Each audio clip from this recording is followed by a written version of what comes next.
Hola a todos y todas, bienvenidos a una nueva emisión de su podcast En órbita. Mil gracias a todas las personas que se han sumado a las diferentes plataformas, a las personas que se han vinculado también al canal de YouTube, que han estado revisando el contenido, el material, compartiendo. Un saludo para Rodrigo, para Cefe, para David, para Laura, para todas aquellas personas que están en sintonía permanente con nuestros episodios. Quiero contarles a todos ustedes que los días 21 y 22 de junio, este mismo mes, es decir, viernes, sábado, se estará llevando a cabo el primer webinar para abordar la experiencia fuera del cuerpo o el fenómeno fuera del cuerpo junto con una técnica particularmente que desarrollaría o puliría Frank Keppel, pero que proviene del entorno de Robert Bruce. La técnica se conoce o fue presentada inicialmente como de refuerzo de imágenes táctiles, que es para reforzar ciertas zonas y ciertas partes del cuerpo físico y que ayudan a deducir la experiencia. La entrada es totalmente libre, habrá aporte voluntario, claro está. Pueden confirmar y les agradezco de hecho que lo hagan con anticipación, es decir, antes del 21 aquellos que deseen asistir. El webinar tendrá una duración de 2 horas e iniciaría a las 2 p.m. hora local Colombia, para aquellas personas que están en otras latitudes. Pueden confirmar por favor a enorbitapodcast1@gmail.com para más detalles o también a academiadeproyeccionastral@gmail.com. Pues bien, mis queridos podescuchas, el tema que traigo para hoy es un relato que nos cuenta y desarrolla perfectamente el escritor y periodista norteamericano Jim Marrs, de quien ya se habló en el pasado en algunos episodios, particularmente cuando se habló acerca del famoso Gateway Experience y de la mítica página 25 del informe de la CIA en relación a esos procesos de capacitación que se llevaron a cabo allí. No sé si lo recuerdan, si no pueden visitar nuevamente esos dos episodios de la página 25 y el reporte. Hay una pequeñísima alusión a una especie de conflicto que se desarrolló entre facciones rusas, chinas y desde luego norteamericanas en relación a un proceso que se lleva a cabo de visualización remota, pero que va mucho más allá de la simple visión remota convencional como se conoce e involucra no solo lo que ellos llaman espionaje psíquico, guerra psíquica, sino un conflicto literalmente que se llevó a cabo, digámoslo, en un estado proyectado si se quiere, y que resulta bastante curioso. Pues bien, el relato que traigo hoy para todos ustedes se titula precisamente Los archivos Enigma y es una compilación o un dossier de documentos que se desclasifican y en los cuales intervienen personajes como David Talbot, Lynn Buchanan, Joe McMonigal, desde luego Russell Tarr y Harold Puthoff, que siempre estuvieron muy involucrados con todas estas unidades, tanto las unidades híbridas que estaban compuestas por personal civil y militar, como aquellas específicamente con militares que habían demostrado algún tipo de capacidad excepcional, fuese para visión remota o de algún tipo de fenómeno así.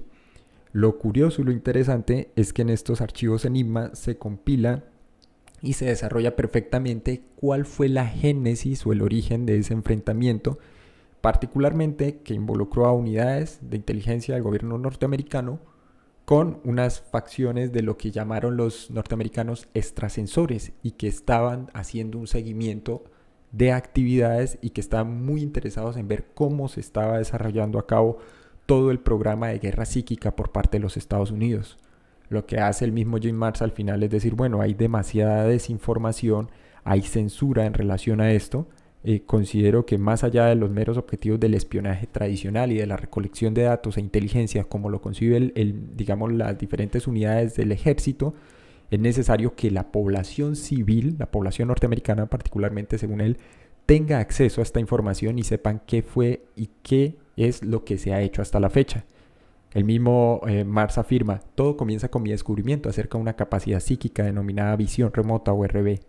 Este fenómeno en el pasado se había llamado clarividencia, profecía o adivinación. Aunque fue registrado por todas las culturas a lo largo de la historia de la humanidad, se creía que era simplemente una fantasía oculta, hasta que estudios científicos durante el siglo XX llegaron para confirmar su existencia. A pesar de que la visión remota fue desarrollada por diferentes agencias gubernamentales y que obtuvo amplias partidas presupuestarias, incluida la CIA, la DIA o Agencia de Inteligencia de la Defensa, y una subunidad del DARPA, que es la Unidad de Estudios Avanzados de Defensa, Investigaciones de Tecnología e Ingeniería, lo que sí es cierto es que la Agencia de Inteligencia y las unidades de inteligencia del Ejército de los Estados Unidos aún ni siquiera han oído hablar de esta facultad y muchos siguen considerándolo como o superstición o charlatanería o parte de las mal llamadas pseudociencias. Sin embargo, la visualización remota cambió para siempre la vida de los hombres y mujeres, aquellos que fueron empleados en su uso y que participaron en diferentes programas tangenciales a las financiaciones que se obtuvieron por parte del gobierno norteamericano. Según el propio Marx, uno de los textos, particularmente el más conocido, el que es Sea Spice, en relación a toda esta fenomenología, se convertiría en una víctima del conflicto entre ciencia, ESP o percepción extrasensorial, secretos militares o secretismo y el derecho público a conocer la verdad, así como a un conflicto interno de competencia entre las diferentes agencias gubernamentales y los tomadores de decisión, particularmente aquellos individuos que detentan el poder. Pues bien, todo comienza en la década de 1980, para ser más precisos a principios de 1980. Los Sea Spies llevaron a cabo operaciones utilizando estados alterados de conciencia para facilitar la visión remota. Fueron necesarios más de 6 años de entrenamiento para pasar de operaciones de visualización remota impredecibles a un equipo más o menos calibrado. Se habían utilizado diferentes enfoques y también se habían empleado soldados que habían demostrado algo de capacidad psíquica natural. Recordemos que Harold Puthoff y Russell Tarr todo el tiempo aparecen a lo largo de estos relatos, así como Pat Price en su momento, Ingo Swann, que se considera casi que el padre o el pionero, y luego, digamos, uno de los estudiantes más brillantes, si se quiere, sería el mismo Joe McMonigal, de quien también hemos hablado recientemente aquí en el podcast titulado Los secretos de la visión remota. Retomando entonces, una operación temprana típica era normalmente monitorear a partir de la selección de alguno de los miembros de la unidad sus incursiones con unas coordenadas específicas. Lo que hacía entonces era visor remoto y monitor, así se le llamaba a la persona de control, se sentaba en un escritorio al lado del espectador remoto, que podía estar o sentado con los ojos cerrados o recostado o inclinado ligeramente en un sillón o en una cama en una habitación pequeña y oscura. Con una lámpara roja tenue se permitía que el monitor tomara las notas después de que el espectador había alcanzado un estado alterado particular. Posteriormente, electrodos conectados a un voltímetro remoto eran fijados al visor remoto. El propósito era hacer un seguimiento de la actividad eléctrica del cerebro del visor. El comandante de la unidad y oficial de operaciones a menudo lo que hacía era estar supervisando todo el desarrollo de la operación de principio a fin. Y el oficial de operaciones a menudo lo que hacía era monitorear la operación. Tanto espectador como facilitador estaban equipados con auriculares y micrófono. Hay que recordar aquí que esta típica sesión de visión remota controlada se le llamaba, porque habían dos tipos, visión remota controlada y visión remota espontánea natural, que se asociaba más con la supuesta facultad o habilidad de los psíquicos. Fue parte de un protocolo que es diseñado por encargo al famoso MIAS, que era la unidad de investigaciones del incipiente Instituto Monroe. Y fue Monroe, no se especifica con qué otras personas o individuos los que colaboraron en el desarrollo de unos protocolos de actuación para la visión remota. Esto no es un dato menor. Pues bien, ¿qué es lo que ocurre? Los visores remotos y todo el equipo de investigación, incluido Russell, Tarr y Puthoff, comienzan a probar diferentes técnicas de alteración de la conciencia y de los estados de la conciencia. Probaron desde meditación trascendental hasta biofeedback, que recuerden también es parte de lo que sospechosamente desarrollaría luego Monroe en el inicial Gateway Experience o puerta de enlace. Y aquí entonces es cuando aparece otra figura ya mítica dentro del campo de la visión remota, por lo menos en los Estados Unidos, que es la de David Morehouse, un militar retirado ya, que luego sería acusado no solo tildado de, digámoslo, paciente psicótico, sino además de inventar y perpetrar mentiras no solo contra el gobierno de Estados Unidos, sino en aquellas unidades donde había colaborado y operado. Sin embargo, Morehouse sirvió como informante entre los años de 1982 a 1991 para una unidad subespecializada de la DIA en recolección de datos e información. Morehouse afirma entonces que habían intentado combinar la visión remota con la experiencia fuera del cuerpo o viajar fuera del cuerpo, pero no se había podido duplicar con suficiente idoneidad a solicitud. Por su parte, McMonigal había indicado que renunciaba a intentar controlar las experiencias extracorpóreas y se iba a concentrar en la visualización remota, la cual a él le resultaba no solo más confortable, sino desde un punto de vista mucho más confortable. Uno de los principales problemas con el uso de los estados alterados fue que los espectadores o visores remotos nunca fueron conscientes del origen dimensional, de lo que ocurría y del objetivo. Por ejemplo, un espectador se podía referir a la habitación del lado, pero imágenes satelitales indicarían que la habitación del lado en realidad estaba en un edificio calle abajo. Sin embargo, aún era posible que el visor remoto ni siquiera fuese consciente de su propia orientación en el espacio. A veces, entonces, proporcionaba información desde lo que sería una posición reversa o al revés si el cuerpo estuviese realmente presente en dicho sitio. Y había además otro factor. La visión remota se había convertido en una experiencia más que en un trabajo. Riley, otro participante de los experimentos de visión remota, dijo que el ejército norteamericano no estaba pagando a los soldados para que tuvieran una experiencia. Les pagaban para que recopilaran información considerada sensible y para que produjesen inteligencia en términos militares. Todo lo que ellos querían era resultados. Entonces, ¿qué es lo que ocurre? Cuando sales del cuerpo, y esta es una explicación que ha hecho McMoneagle, que hizo en su momento Harold Putok y Russell Tarr, no solo como investigadores, sino como experimentadores, Wovers se hacen denominar ellos. Se trata de una experiencia tan impresionante que el espectador olvida rápidamente en qué misión se halla. Es decir, cuando eres capaz de moverte entre diferentes entornos a una velocidad casi que indescriptible, simplemente determinar ubicaciones de balizas, silos militares, lanzadores de cohetes o cualquier otra cosa pierde rápidamente interés y sentido. Aquí es cuando comienza entonces la verdadera historia. A mediados de la década de los 80 se descubrió un lado inesperado de la visión remota. Alguien estaba mirando a los Sea Spies, es decir, a los espías o a los visores remotos norteamericanos mientras trabajaban. La unidad de los Sea Spies se dio cuenta de esta situación por primera vez gracias a Robert Monroe, un ex ejecutivo de radio y publicidad cuyos estudios sobre la experiencia extracorporal habían llevado a la creación del MIAS y posteriormente del Instituto Monroe, es decir, el Instituto Monroe de Ciencias Aplicadas en Faber, Virginia. El Instituto Monroe, según los Sea Spies, se utilizó al inicio para examinar a posibles espectadores remotos y familiarizarlos además con diferentes tipos de experiencias, no solo con la experiencia fuera del cuerpo, sino con todo un repertorio y abanico de experiencias psíquicas. Monroe estaba experimentando con estados extracorporales y otros estados alterados de conciencia cuando se dio cuenta de que con él habían 3 individuos más. Tenía miedo porque no sabía quiénes eran.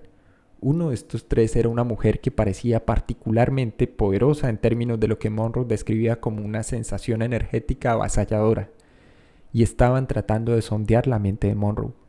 Como nunca antes había tenido este tipo de experiencias, Monroe se sintió bastante vulnerable y entonces es aquí cuando intervienen los Sea Spies norteamericanos. Habiendo sido alertados de la existencia de espectadores remotos extranjeros, los Sea Spies se unieron en un juego psíquico del gato y el ratón con el otro lado, con la cortina de hierro. Íbamos a buscarlos y ellos vendrían por nosotros, afirmó Morehouse y más tarde Riley lo verificó. Poco a poco fue creciendo un sentimiento de camaradería entre aquellos que conformábamos esta nueva unidad. Estábamos experimentando y aprendiendo sobre cómo nosotros podíamos potencializar estas capacidades. Pensábamos también a su vez en la contrapartida, en los rusos, como un equipo contrario y más que como un enemigo. Sin embargo, los eventos que sucedieron después nos harían cambiar toda la visión de conjunto acerca de esto. Los Sea Spies tuvieron problemas al inicio para localizar a los demás desde el principio, pero una vez se estableció contacto, los visores remotos soviéticos, que se llamaban extrasensores, comenzaron también a buscar a su vez a los Sea Spies.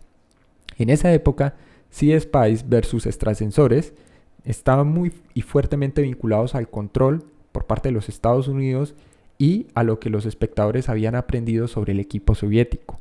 Ellos también habían comenzado a utilizar estados alterados de conciencia para lograr el éxito en la visualización remota. Pero para alcanzar este estado mental, según recolección de datos de inteligencia militar, el GRU, que era la unidad de inteligencia militar soviética, había utilizado una variedad de técnicas que incluían drogas, descargas eléctricas e incluso privación sensorial, es decir, una sobreexposición al método Ganzfeld. Métodos tan duros que produjeron espectadores remotos despiadados, según el propio informe norteamericano, con cierta ironía, ¿no?, pero menos efectivos para los soviéticos. Esta fue su perdición, afirmó el subteniente Riley. Escuchamos que mataron a varios jóvenes al intentar esto y también se redujo su capacidad de visualización remota, porque esta requiere de una concentración alerta. Cuando una persona consume drogas, su capacidad de visión remota simplemente disminuye según los reportes estadísticos de los informes internos que nos habían presentado Tari Putov. A diferencia de la GRU, la KGB soviética había también comenzado a examinar laboriosamente a más de 1 millón de personas en un esfuerzo por localizar a lo que ellos llamaban los dotados o sobrenaturales, individuos con la mayor cantidad de poder psíquico. Estos superpsíquicos se convertirían entonces en los Sea Spies de la Unión Soviética y serían asignados para buscar a sus homólogos occidentales. Riley dijo que la situación comenzó a volverse cada vez más extraña, incluso para la unidad de Sea Spies. Estos no hablaron de eso de manera natural ni abierta por fuera de la unidad. Nadie tenía autorización, ni siquiera el mismo Monroe, quien tenía una orden para trabajar directamente con unidades en procesos de capacitación, y lo cual obviamente no se revela en sus libros o los libros que se hicieron públicos de este. Nuestro comandante lo sabía, continúa Riley, pero los comités de supervisión no. En la Unión Soviética tenían miedo de decirles también a sus propios superiores y jefes lo que habían descubierto, y tenían miedo de que cerraran su programa. La financiación no era lo que les importaba, sino seguir avanzando en sus descubrimientos y la exploración de los límites de la visión remota y otras capacidades adjuntas. Supongo que compartíamos el mismo miedo, así que teníamos una especie de acuerdo entre caballeros, entre paréntesis, con nuestros homólogos. Ambos visitaríamos y miraríamos a nuestro alrededor de vez en cuando, pero ninguno de nosotros se lo informaría a los superiores. En una ocasión, David Morehouse personalmente vio de forma remota extrasensores soviéticos y descubrió que los rusos habían desarrollado una contramedida de espionaje psíquico. Él describió su experiencia de la siguiente forma. Fui a una de las salas de visualización remota y escuché desesperado de los Eagles, a través de auriculares para mi sesión de enfriamiento y poder entrar en el estado específico que me requerían. Luego me leyeron la misión, coordenadas, cerré los ojos y en cuestión de segundos me sentía aterrizando y vi cómo descendía rápidamente agachado en un tejado. Podía sentir perfectamente el frío y la nieve que cubría hasta donde no podía ver. El viento soplaba en olas fuertes y ráfagas que me atravesaban rápidamente. Estaba en lo alto de un edificio de 3 pisos que era parte de un complejo en algún lugar profundo de Rusia que no podía precisar aún, y estaba rodeado de bosques y tierras de cultivo. Enormes manchas blancas se cernían sobre la nieve que se amontonaba contra todo lo que estaba en pie. Así que lo que hice fue, ya estando en ese estado, cerrar aún de nuevo los ojos y tratar de sentir algo más. Esto desencadenó un interés rápido en mi persona. Me atrajo hacia una pequeña dependencia cerca del borde del complejo. Me estaba entumeciendo por el frío, lo cual me parecía ridículo, pues mi cuerpo estaba a cientos de miles de kilómetros de distancia, al otro lado. Me dijeron más tarde en Fort Meade que había empezado a experimentar una suerte de espasmos. Me obligué a atravesar la pared del edificio y al instante me sentí aliviado por la calidez del interior. Después de unos momentos disfrutando del calor, comencé a explorar el edificio y descubrí que tenía 6 habitaciones rodeadas por una sala principal en el centro. Hubo una entrada grande y desolada y una chimenea de piedra. En la sala central obviamente era un salón o una especie de cámara de reuniones de algún tipo. El edificio se hallaba desierto, pero definitivamente sentía que era un sitio importante. Le dije entonces a mi monitor, que tomaba nota atenta en el cuarto donde nos encontrábamos, que había una especie de atmósfera extraña. Esto me comenzó a sumergir en el tiempo 1 o 2 días atrás. No he aprendido a hacer esto del desfase temporal aún, objeté. Sin embargo, el monitor me dijo, David, tranquilo, solo trata de moverte por la habitación o ve de habitación a habitación. Hazlo de la manera que te sientas más cómodo, solo concéntrate y comienza a pensar en ayer. ¿Qué ocurrió ayer? ¿Qué ocurrió donde había una huella energética impregnada de tiempo para que recapitules?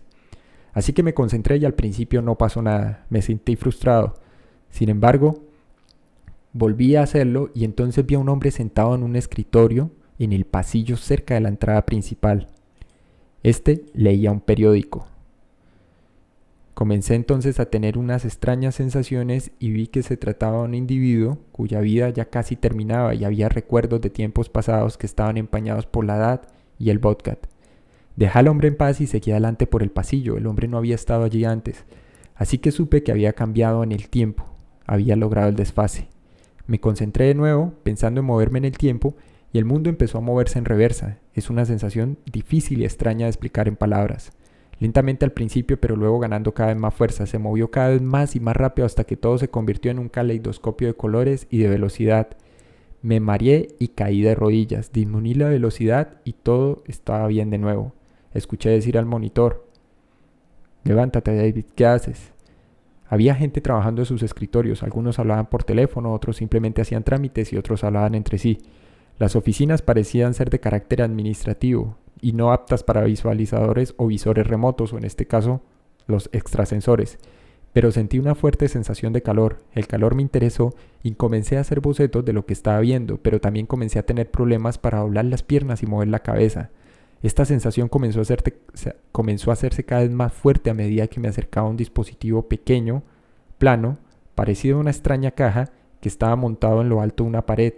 De allí salía una luz brillante, casi que naranja, fulgurante, y desprendía como halos de electricidad. Era como mirar fijamente al faro de un coche que estaba desprovisto de su cubierta. Sentí como si todas mis células comenzaran a hormiguear. Cuanto me acercaba, más débil me comenzaba a sentir. Era como Superman alrededor de la kriptonita, a falta de una mejor descripción. Me sentí incómodo y regresé de nuevo a mi cuerpo físico. Más tarde ese día comparé mis bocetos con algunos que Mel Reilly había hecho durante su sesión y eran exactamente idénticos. Riley y yo habíamos visto exactamente lo mismo. Una caja en la pared, al igual que otros, con otra disposición en otras zonas del mismo complejo y de otros complejos que él también había visitado. Habíamos estado observando ¿qué cosa? Resultó ser algún tipo de escudo o pantalla de energía en la que los soviéticos habían estado trabajando durante años. Era un dispositivo físico que reconocía todas las formas de energía, frecuencias, extrabaja, alta, ELF, radio, televisión y similares. Pero cuando encontró una forma que no reconoció, hizo sonar una alarma y emitió una onda de baja frecuencia diseñada para interrumpir y confundir la señal psíquica. Así es. Para nuestra sorpresa, los soviéticos habían montado algo de estos escudos en diferentes habitaciones donde tuvieron reuniones altamente sensibles o donde estaban operando sus extrasensores. Tras las infructuosas búsquedas iniciales de sus homólogos, los Sea Spy norteamericanos se dieron cuenta de que los extrasensores no solo operaban en Rusia, sino que se movían por los Estados Unidos. Así que empezó a preocuparnos que los soviéticos no se contentaran con simplemente observar remotamente a sus oponentes extranjeros, sino que además pudieran tener una agenda mucho más oscura. Pues bien, mis queridos podescuchas, este ha sido la primera parte del relato acerca de los archivos Enigma. Volveremos con una segunda emisión para dar continuidad a esta fascinante historia. Mil gracias a todos por escuchar, por participar, por la sintonía. Recuerden que los cursos continuarán a un costo de $60 durante los meses de junio y julio. Para los interesados, escribir a enorbitapodcast1@gmail.com o hacerlo a academiadeproyeccionastral@gmail.com. Mil gracias y nos veremos en una próxima emisión.